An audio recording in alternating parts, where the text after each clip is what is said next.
Jerry, it's great to see you again. Well, Michael, it's fabulous to be here. So I remember once you told me, prior to buying the Cowboys, you were flying up to, I believe, meet an executive at ABC.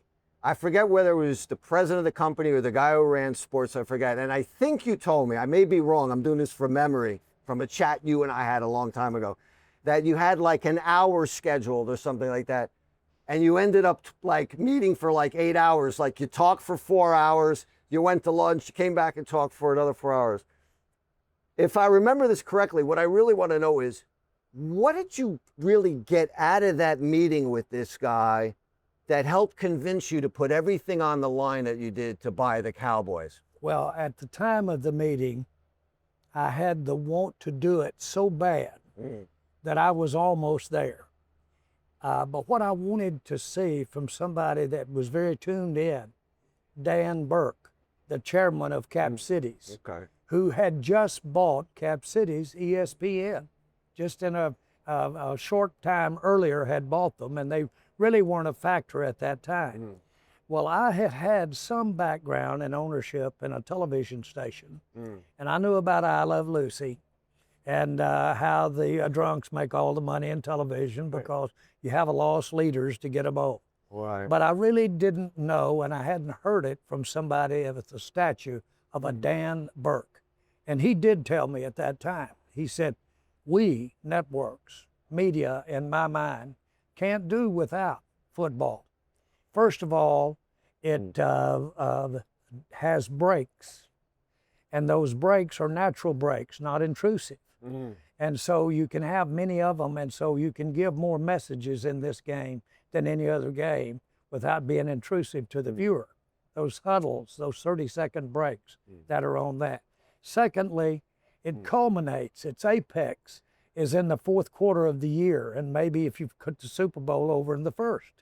And he said, that's our big quarter in media. That's when we want the decision makers in front of that. But he said, throw all of that away, Jerry. Throw it all away. Let me tell you what it really does. It's a soap opera 365 days a year. Somebody's doing somebody all the time. And said, let me tell you, it's not necessarily powder puff stuff. It can be controversial.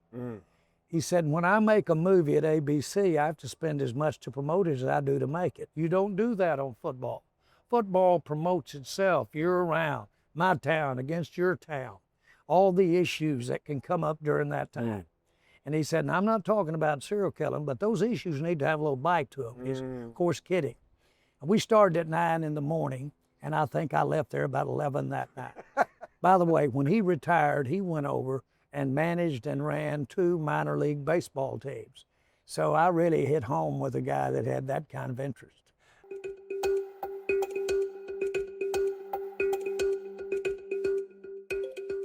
When I look at media today and what's going on, it almost seems to me that if you look at the ratings that the NFL gets, and you know, it's something like 3/4 of the highest rated broadcasts are NFL games, like 90-something of the top 100 sports programs are the NFL. I look at the NBA deal and what they got last year, and their ratings pale in comparison to the NFL, even when you consider the difference in games.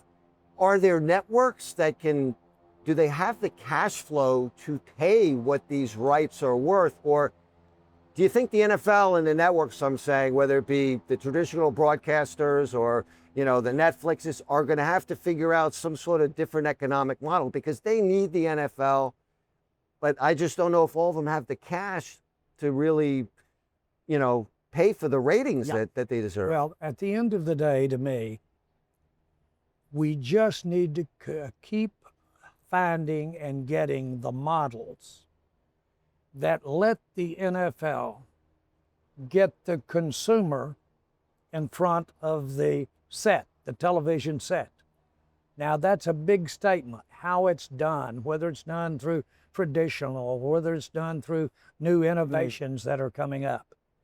But if our game can continue live to bring the kind of entertainment and the unscripted, real life men putting it on the line, really risking things to go out and have a score, not scripted like Hollywood, but the real stuff. If we can keep doing that, and then we can always continue to figure out ways to relate that to some interest so that we can sell a car, so that we can sell a service, and have that association and be good about tying that in.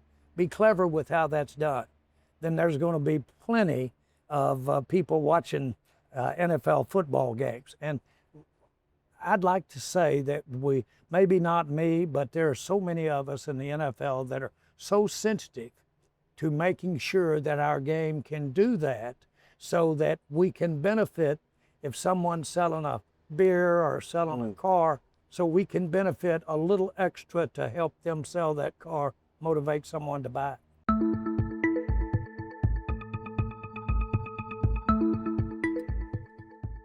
Private equity has been allowed in the NFL for a little over a year now. I know they've only invested in 3 different teams, but they're having a huge impact on values, particularly the sale prices of limited partner teams, because it's added all this liquidity, right? And, you know, it used to come in if you bought a small piece of a team with no control. You know, you may have trouble selling at a later point because, you know, you have no way of running the team or anything. Now you're looking at these tiny pieces that are being sold at incredible valuations. The 49ers, $8.6 billion. The small, tiny piece of the Eagles, $8.3. The Bears, $8.9. The Giants, over 10. What is it that you're seeing that the impact that private equity is having? And do you ever think that, I know they're knocking on every team's door. I got to imagine they've been knocking on your door. Is this something that's going to drive values further and maybe something that you consider for the Cowboys? Well, there needs to be a dual-edged conversation here. One is, what does it mean to own a minority ownership in a team? I think the leagues and sports, and I know football, benefits from that type of interest and that type of ownership. There are a lot of ways to touch this game. And I've touched it in a way through ownership and through daily participation. But I see the interest of investment to all of a sudden go segue into credibility for making that investment. That could lead you to see some new customers, and that can lead you to see through doors that you'd never go through. I can see that. I've seen it happen. I know that it can happen. So I welcome minorities, however they're represented, through a fund. I welcome the minority ownership, the smaller amount, not necessarily the billions that you're seeing, but on an individual basis. Because I know what those people can bring to the table with their additional interest. And they might come up with a way for us to run the football against Philadelphia out here. Can't ever tell. But I'm all for it. I think it's great for the game. You know, it's really hard to go back in history and find anything that has thrived that can attract capital. The day that, for me, that I really saw that I could actually buy the Cowboys, and then when I realized that I was actually going to pay for them.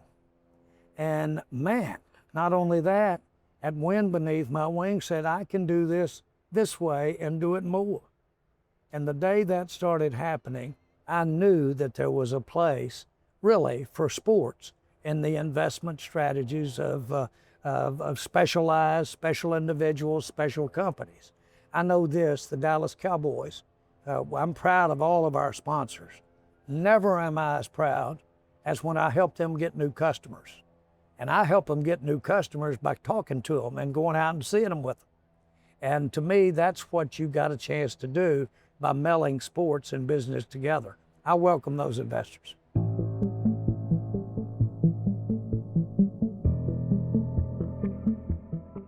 You know, the old saying, the first guy through the wall gets the bloodiest, right?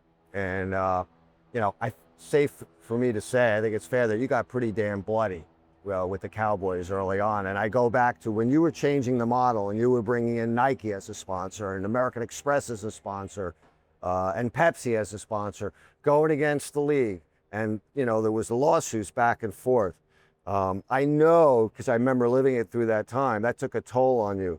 Yet, when I watched the documentary on Netflix, The Gambler and His Cowboys, the commissioner, Roger Goodell, gave you a lot of kudos for the actual benefits it's had on the league. Have you found since then that there are, the other owners, many of them have seen actually how the economics can work, how you can maximize sponsorship revenue, and there's sort of more of this laissez-faire, if you will, within the league and what teams do? Well, I think what is the case is that there certainly is more than one way to make something work.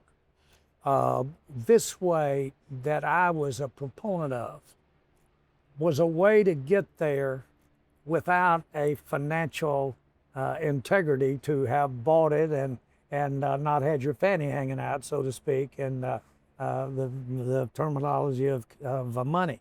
But the point is, that also created incentives, and it created a desire. And you just couldn't turn back. And really, some of those rough times that you were talking about, I don't know that I felt those the way that you feel them in normal times, because I was just so excited about being a part of it, being a part of the NFL. And I really could see that if you could ever get this thing not just being publicity, if you could ever have real marketing, where some of it comes back so you can go again, that's marketing. When I saw that we could do that, I knew this thing was going to take off like a kite, so to speak, with a lot of air on it. What I think is the case is that we've got a great place right now. I love the timing that we have for sports. I certainly feel good about our timing in the NFL. There's no question that there is a opportunity with all the mediums that are out here for more people to see our game free. The key, in my mind, to the NFL's success is over the years, people watching the games free. They might have bought something because of seeing it on free television, but they bought it free. That's a big key. And we should work around that concept and however we present our games. But there's a lot of meat on the bone out here relative to sport. Again, I go back to it. You can't fake this. You can't orchestrate real competition. You can't do it.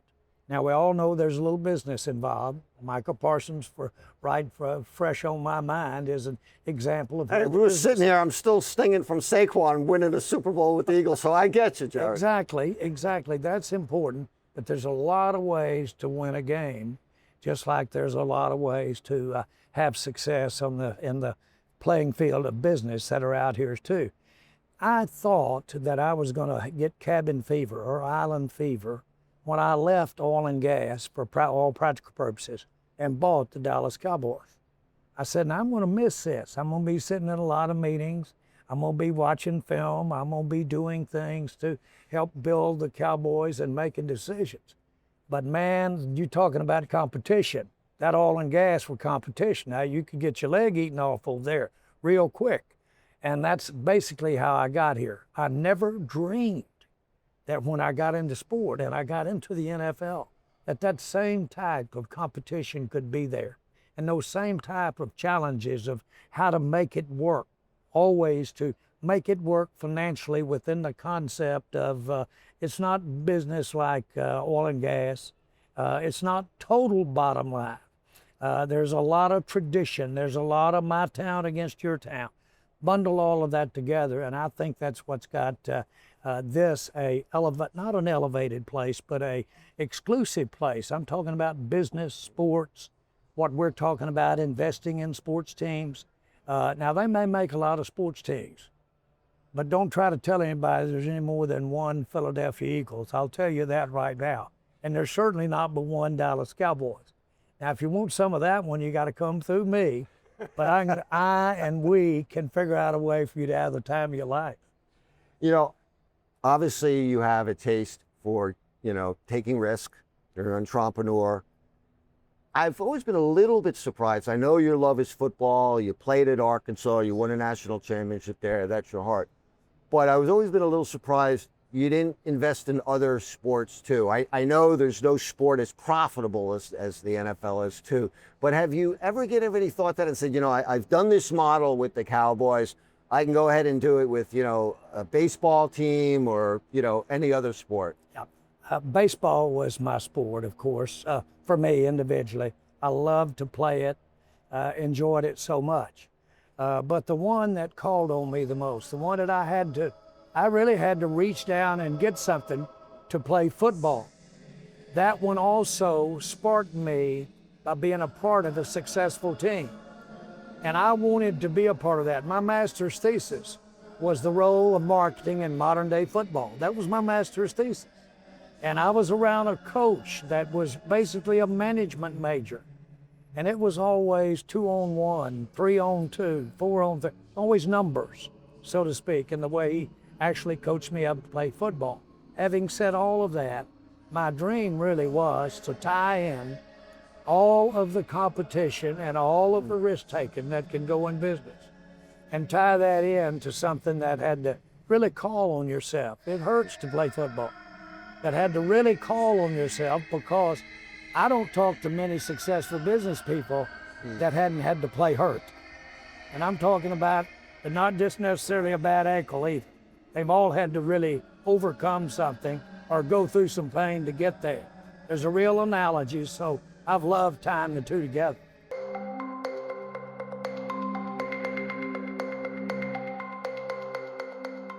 Do you think the value of NFL teams have gotten so high, so much? I think we now have 10 teams worth $11 billion or more in the NFL, that there might be some adjusting of the ownership rules of the NFL. I know the NFL is more conservative in terms of ownership, speaking about ownership rules where, the controlling owner has to own 30%. There's $1.5 billion in total acquisition debt. So you got to come up with like close to $2 billion or more of cash if you're going to buy one of these teams. Because I know there's a lot of people that are looking to get in who want controlling stakes. Well, I think that the rule of logical structure, logical governance, what is that? What does that mean, Jerry? Right. Logical governance. Well, we've got 32 teams. And we really can't wait on each one of those 32 teams to go through a series of courts to figure out how to make one decision for a team so that it can come to the league meeting and do what's in the best interest of the NFL. That doesn't work. All of us understand that. All of us understand it. And all of us, frankly, have lived by ceding some authority to get to be a part of a bigger picture. And so I don't think it's against the grain of any entrepreneur I've ever made to be a part of a team and ownership and be a part of one that basically is trying to do what? Win a world championship. I think that's there. And I think it's there financially as well. Now that's the real trick. The 10-pound bass in on the 1-pound test line, not hogging him in on some chain or rope. Pull that rascal in on a little old bitty thread that break if you pull too hard. That to me is sport. But I got to think there had to have been at least one or two nights where you were laying in bed thinking, man, if I ever issued public stock, I'd raise $20 billion. I mean, if every Cowboy fan out there bought, 5 shares, I mean, it's just got to be something that dances around in your head at times. When you look at the size of the brand, I still see a brand that's still much bigger than the economics. The economics still seem to be catching up. And, public ownership just kind of strikes me as one way to potentially let it catch up. Well, my point is you can do this. This is possible to do, and you can do it with numbers of owners. Those owners have to have some ledger of a common cause, done as good as we structure governance in many things in our lives. Okay, all of them got a few flaws, but the way we are right now have some flaws. But structured, yes. Is it possible to have structures so that someone that wanted to put $1 million, but yet they wanted it to be their team and they wanted to have a little more to say than a season ticket holder, or they wanted to really maybe make a contribution. I believe in that. Yes, I think that's there. And that's important, and that separates having an interest in a sports team, in my mind, from having an interest in an oil well.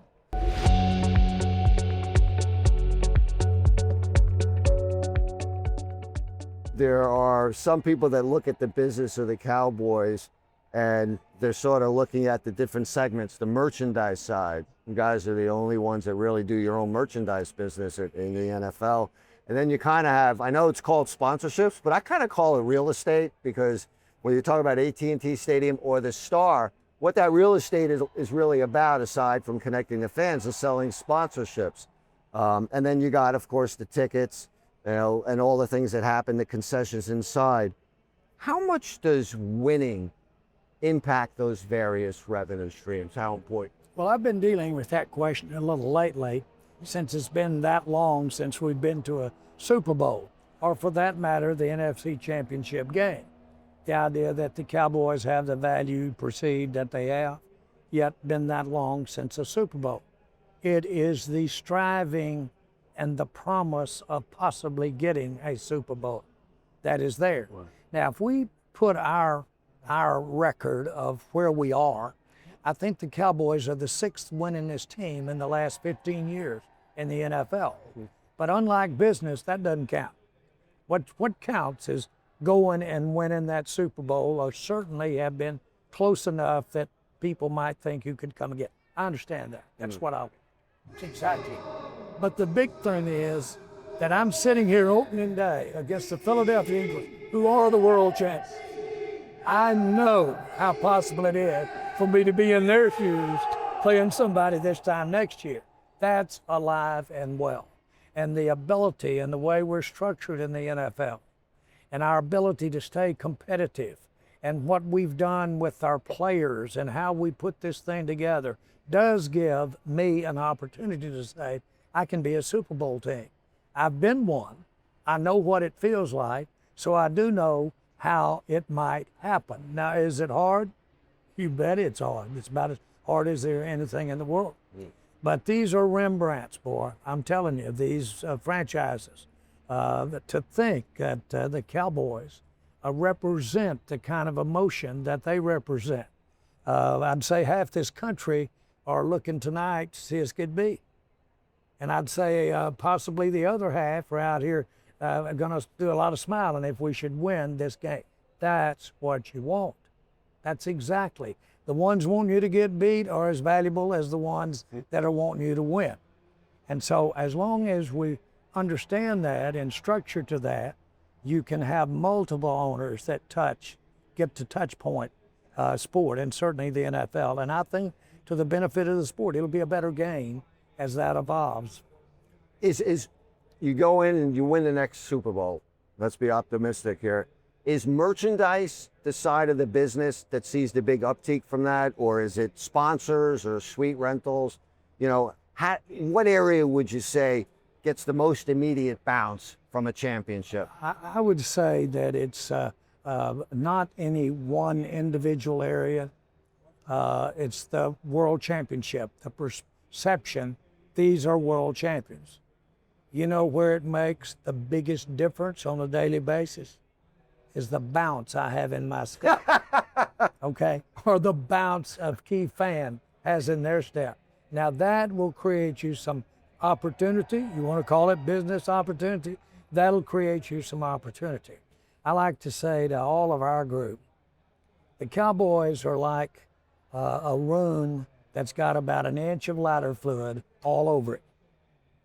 And we haven't for a long time got to put that match to it, because you know what happens when that match hits that lighter fluid, room full of lighter fluid. But that's what we can be. And when you see that, because you can have touched the Cowboys, read about the Cowboys, cussed the Cowboys, you can have done all of that. When you do touch that promised land, it goes like a room full of lighter fluid with a match in it.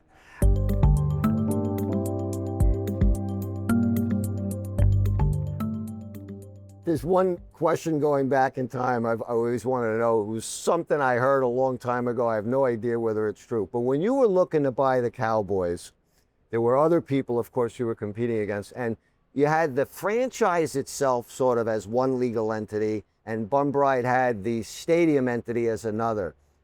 And that in aggregate, there were some people that were offering a higher total price than you were, but you figured out that Baum had a higher ownership percentage of the stadium entity than he did of the team. So you configured your purchase to being more on the stadium, so that to Baum, who was the controlling owner, Baum Bright, yours was more appealing. Is there any truth in that? I did everything known to man to squirrel around, to set it up for that little problem over here and that one over there. The issue was that since there was no such thing as the word profit in sport, the issue was that the Cowboys were losing $1 million a month, and control was headed to the courthouse. I bought 15% of the Cowboys from the FDIC that had been foreclosed on. So the issue was more about what the Cowboys weren't, and the issues for whether it be a bank or whether it be of any type of financing that was involved.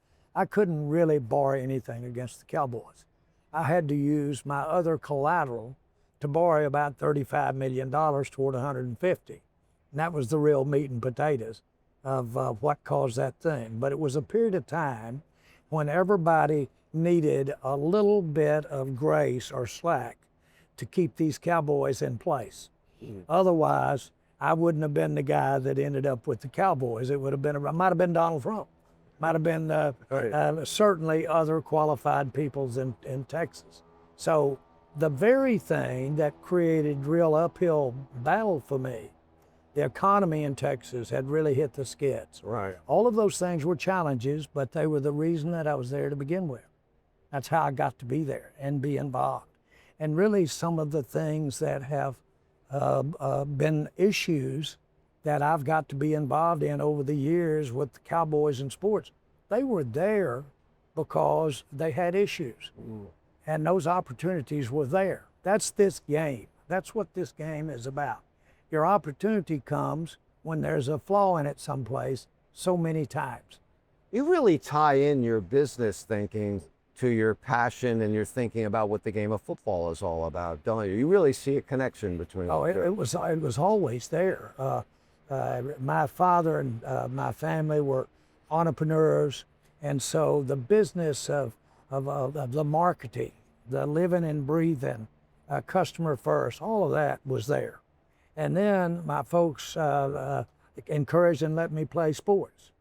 And so I had a wonderful experience in sport. And it was as an overachiever, really. And I had a wonderful experience. And so my senior year in college, we won the national championship. And I was ruined forever. And my father used to sit down and say, Jerry, when are you going to get out of that head? You had a heck of a run on football. Come on and think about something else. Well, I couldn't do it. I just couldn't do it. And everything I did, I've always had in my mind. I used to go down to Houston, and Lamar Hunt would have a meeting of the AFL before they were part of the NFL. Right. And in an old hotel down there, it's old now, but he would have a meeting of the AFL owners, and I would go in that lobby. I'd sneak off from my job, go all the way down there, and just want to meet them, and just, I don't know, I guess I thought some of it would rub off on me. I wanted to be involved somehow, some way. And so while I had had a real challenge in my early years out of school, for all practical purposes, went broke. But I got back. I got back and I ended up with something. I cannot believe to this day that when I got that with something, that I turned around and leveraged it and bought the Dallas Cowboys the first chance I had, jumped right back in the hot grease to get it done. But that's my story. But the whole point is, it's always been hard. It's always been challenging. It always did not make total sense on some of these areas we're talking about, especially in the area of passion.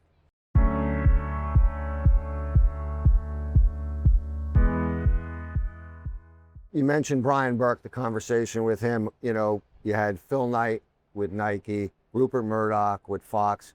In the documentary that was on Netflix, they got into it a little bit, but I was wondering maybe if you could elaborate some of the things and thoughts you learned from some of these other people, because there was a lot discussion about sharing of ideas, but How did they help mold you and the business of the Dallas Cowboys, whoever these people are, besides Murdoch or Knight, or who are some of the... I can speak directly to Mr. Murdoch. He was so, again, not to overuse the word inspirational, but his idea of how to take Fox, which at the time was a stretch to call it a network. It was a stretch. And he took the NFL and he used the NFL, and it was a key part of him building Fox. Well known, everybody knows him. Well, I was already in the NFL, but he taught me, he said, well, there it is. He's used the NFL to go out and get owned and operated and buy them or own out and license them. Well, there's you a perfect example of using the NFL. Phil Knight, he was such a role model to me. And I knew coaches that he had sold tennis shoes to them out of a trunk. And I actually knew those coaches that knew him. So that when I saw what he had done with literally taking a style, a shoe style, and take the spirit of competing. And I know he said, man, you had to find your lane. Well, that's old track talk right there. And you had to find your lane. Well, I could see that as it related to the financial success that Nike had a part to do with. And I was inspired by him. And I was, if you will, I let him lead. I let him lead my interest there with that. And so those key guys, while they were not directly involved in snapping a football or coaching a football game, those guys had the stuff that makes snapping a football so special. They had that stuff. They were applying it. They got it through track in that particular case. Mr. Murdoch had his love for telling a story and creating interest and making people look, all of those things. And I just, man, I would soak that stuff up. I would read about it. My books were about Baron Hilton. My books were about all those guys that had those ideas. And my last question has got to be, hopefully you and I are sitting here 5 years from now having another conversation. The average NFL team is worth about $7.7 billion today. 5 years from now, we're sitting down. What do you think the average NFL team is worth? Well, of course, you're talking to the wrong guy to say that.